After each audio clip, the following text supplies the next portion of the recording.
Comment l'œil voit-il? L'œil fonctionne sur le principe de la chambre noire. Une chambre noire, c'est une boîte complètement fermée, avec juste un petit trou au milieu de la face avant. Le mur du fond de la boîte, opposé au trou, sert d'écran. Mettons Maxime devant la chambre noire. Quand la lumière provenant de la tête de Maxime passe par le trou, elle finit sa route en bas de l'écran. Et la lumière venant par exemple des pieds de Maxime finit sa course en haut de l'écran. Au final, on aura sur l'écran une image inversée de Maxime, la tête en bas. La taille de l'image sur l'écran du fond dépend uniquement de la distance entre le trou et l'écran. Mais rien n'empêche de mettre une lentille au niveau du trou pour focaliser la lumière et avoir ainsi une image plus petite. Pour transformer une chambre noire en caméra, il suffit de tapisser l'écran de petits capteurs qui vont utiliser l'énergie de la lumière pour générer un courant électrique. Chaque capteur est relié à un pixel d'un écran extérieur. Chaque pixel de l'écran reçoit donc un signal électrique correspondant à la quantité de lumière tombant sur le capteur correspondant, et l'image est donc reconstituée sur l'écran extérieur. Pour l'œil, le petit trou qui laisse passer la lumière, c'est la pupille.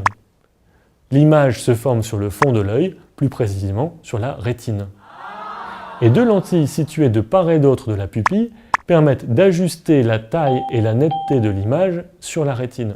C'est la cornée et le cristallin. La rétine est tapissée de capteurs qui utilisent l'énergie de la lumière pour générer un petit signal électrique dans des fibres. Ces fibres sont ensuite rassemblées en un faisceau d'environ 1 million de fibres, le nerf optique, qui transmet l'information au cerveau. Celui-ci n'a plus qu'à lire le signal électrique de chaque fibre pour reconstituer l'image. Enfin, pas tout à fait, car les informations fournies par l'œil sont assez sommaires, et le cerveau a fort à faire pour transformer ces informations en une image convenable. Imaginez, l'image fournie par l'œil n'est en couleur et nette qu'au centre. Sur les bords, elle est floue et en noir et blanc. La raison, c'est qu'il existe plusieurs types de capteurs sur la rétine. 4 pour être précis. 3 types de capteurs en forme de cône et un type en forme de bâtonnet. Ces capteurs ne sont pas répartis uniformément sur la rétine. Ainsi, les 5 millions de cônes occupent surtout le centre de la rétine, alors que les 120 millions de bâtonnets se répartissent essentiellement autour de cette zone centrale. Il y a des différences importantes entre tous ces capteurs. Les bâtonnets sont beaucoup plus sensibles à la lumière que les cônes, si bien que, même quand il y a très peu de lumière, ils sont capables de la détecter. Par exemple, les cônes sont à peine capables de détecter la lumière provenant d'une feuille blanche éclairée par les étoiles lors d'une nuit sans lune et sans nuages. Les bâtonnets, eux, sont capables de détecter de la lumière 1000 fois moins puissante. Par contre, le signal électrique délivré par les bâtonnets au cerveau est très faible et n'augmente plus dès que la quantité de lumière dépasse celle donnée par une bougie. Et donc en pleine lumière, le signal délivré par les bâtonnets devient beaucoup plus petit que celui des cônes. Une autre différence importante concerne les couleurs auxquelles sont sensibles ces capteurs. Les 3 types de cônes sont sensibles à des couleurs différentes, jaune, vert et bleu.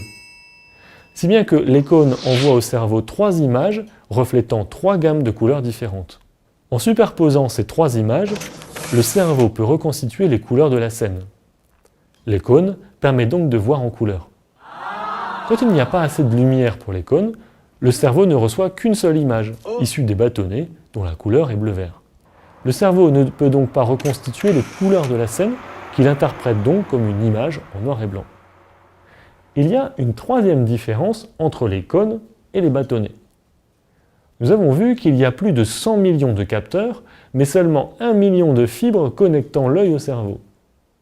Ça veut dire que plusieurs capteurs partagent la même fibre. Mais c'est tout au plus une dizaine de cônes qui partagent la même fibre, alors que ce sont des centaines de bâtonnets qui mettent leurs informations en commun.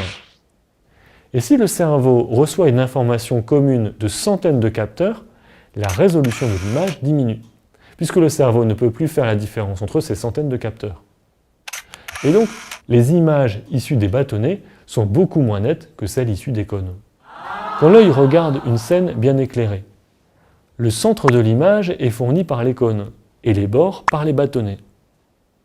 Le centre de l'image reçue par le cerveau est donc net et en couleur, alors que la périphérie est floue et en noir et blanc.